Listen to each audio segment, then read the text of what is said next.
Hello साथियों, नमस्कार। कैसे हैं आप सब? मैं आज एसटीटी वाले अभ्यर्थियों से कुछ बातें करना चाहता हूं। बहुत सारे मैसेजेज आपके आ रहे हैं कि सर एसटीटी को लेकर के जो आपत्तियां वगैरह हो रही हैं उस पर क्या विचार हो रहा है, आंसर की कब तक जारी होगा, क्या संशोधित आंसर की आएगा या नहीं आएगा, या फिर रिजल्ट कब तक आने की संभावना है, या फिर टीआरई 4 इसके बाद से कब तक होने की संभावना है, क्या सीटों की संख्या बढ़ेगी घटेगी, क्या होगा। मैं उन्हीं पे बात कर सबसे प्रथम मैं बात करता हूँ आपत्तियों को लेकर के। तो मैं कल, जैसा कि आपको मैंने बताया भी था कि मैं कल आयोग गया था और आयोग से जो मेरी बातें हुई उस बातों को मैं रखना चाहता हूँ कि आयोग के द्वारा जो बातें कही जा रही थी कि जो आपत्ति करेंगे उन्हीं को नंबर मिलेगा। तो बहुत सारे न्यूज़ चैनल या जो भी मेरे साथी हैं, शिक्षकगण हैं, उन लोगों को थोड़ा सा ये लगा कि जो आपत्ति किए उन्हीं को नंबर, लेकिन ऐसा नहीं है। आयोग का स्पष्ट है कि अगर मान लीजिए हिस्ट्री का फर्स्ट शिफ्ट में कोई भी अभ्यर्थी अगर उसमें आपत्ति किया है और उसमें आप भी अगर पेपर दिए हैं और वही सेम क्वेश्चन पे आपत्तियां हुई हैं, आपका भी जो क्वेश्चन गलत हो रहा है, अगर उनको ना अंक मिलता है तो आपको भी अंक मिलेगा।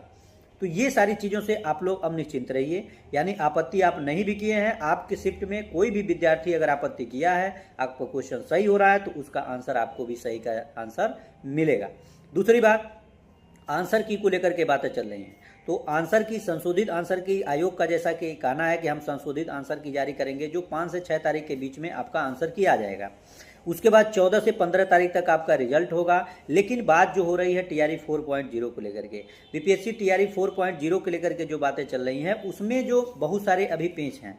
पेच ये है कि शिक्षा मंत्री द्वारा जो कल का बयान आप सुनेंगे कि शीघ्र होगा, अति शीघ्र होगा, बहुत जल्दी होगा। मैंने पहले भी बताया, तो पहले 2 सालों से इन्होंने बता रहे हैं कि कब होगा, अति शीघ्र होगा कि जल्दी होगा कि कल होगा, या अपना समय निर्धारित है। लेकिन नहीं, अभी इस पर कोई स्पष्ट जवाब नहीं आ रहा है माननीय शिक्षा मंत्री जी का। लेकिन अब अभ्यर्थियों को भी अपने हिसाब से, अपने स्तर से कुछ न कुछ बैठक करके और इस पर भी बातें करनी चाहिए, चाहे शिक्षक हों चाहे अभ्यर्थी हों, क्योंकि विगत 2 वर्षों, ढाई वर्षों से इस बहाली के इंतजार में सब लोग बैठे हुए हैं और ऐसा नहीं करना है। इसके इंतजार में बहुत से अभ्यर्थी ओवर एज हो रहे हैं, वो बाहर होते जा रहे हैं रेस से, उनका जीवन खत्म होता जा रहा है एक तरह से पढ़ाई से, और इस तैयारी को लेकर के जो उनकी उम्मीदें हैं, वो सपने हैं, वो टूट रहे हैं।